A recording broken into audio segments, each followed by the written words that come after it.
মিসওয়াক ব্যবহার করা, তাহলে আমার নবীরও সুন্নাত বিবাহ করা। এই করে করে করে আদম আলাইহিস সালাম পর্যন্ত সকল নবীর সুন্নাত হলো বিবাহ করা। পৃথিবীর মাটিতে যত পয়গম্বর এসেছেন, সবারই আল্লাহ রাব্বুল আলামিন স্ত্রী দিয়েছিলেন, আওলাদ দিয়েছিলেন। এক দুজন মাত্র নবী পৃথিবীতে গত হয়েছেন যারা বিবাহ করেননি। একজন নবী হযরত ঈসা আলাইহিস সালাম, তিনি বিবাহ করার যথেষ্ট সময় হাতে পাওয়ার আগেই আল্লাহ তাকে আসমানে তুলে নিয়েছেন, বয়সটা 33 বছর। এবং হযরত ইয়াহইয়া আলাইহিস সালাম, তিনি বিবাহ করেননি। তার ব্যাপারে কোরআন বলছে তিনি ছিলেন সাইয়্যিদা ওয়া হাসুরা। ইবনে আব্বাস রাদিয়াল্লাহু তাআলা আনহু বলছেন তার নারীদের প্রতি আসক্তি ছিল না, আগ্রহ ছিল না। তিনি কোনোদিন নিজের মনের ভেতরে সেক্স অনুভব করেননি, এই জন্য তিনি বিবাহ করেননি। দুইজন নবীকে বাদ দিয়ে পৃথিবীতে যত নবী এসেছেন সব নবী বিবাহ করেছেন। এই সুন্নাতকে আমাকে পালন করতে গেলে ইসলামী মতে বিবাহ কেমন করে হয় জেনে রাখুন। জাহিলিয়াতের যুগে বুখারী শরীফে রিওয়ায়াত এসেছে 4 রকমের বিবাহের প্রচলন ছিল। 4 রকমের।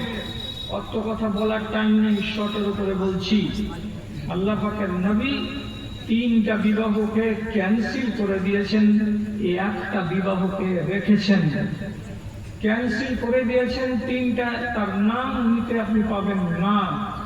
আপনার মনটা একটুখানি সুরসুর করবে, কেমন ছিল বিবাহগুলো একটু জানতে পারলে ভালো হতো। শুধু আপনার মনটাকে তাসাল্লি দেওয়ার জন্য বলছি।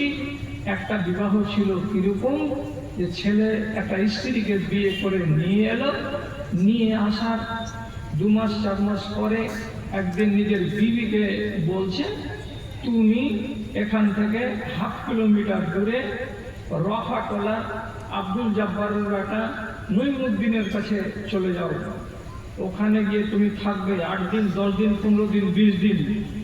যখন তুমি বুঝতে পারবে যে হ্যাঁ পেটে বাচ্চা এসেছে, তখন বাড়ি ঘুরবে।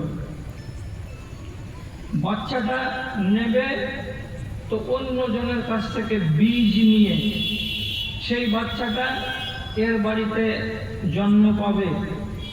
এই বিবাহটার নাম হলো নেকাহুল ইস্তেবজার।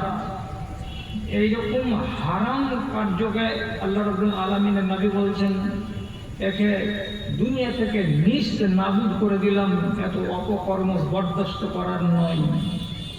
বাকিগুলো থেকে গেল। থাকলো কোনটা বিবাহ? তো বিবাহ যেটা জাহিলিয়াতের যুগে ছিল সেটা আজকেও রাখা গেল। সেই বিবাহটা কেমন? আইয়াকতুবা রাজুলান লিওয়ালিয়াতিহি। একটা লোককে দিয়ে বলল আপনার মেয়েকে আমি বিবাহ করব, তার জন্য পয়গাম দিচ্ছি, আপনি আমার পয়গাম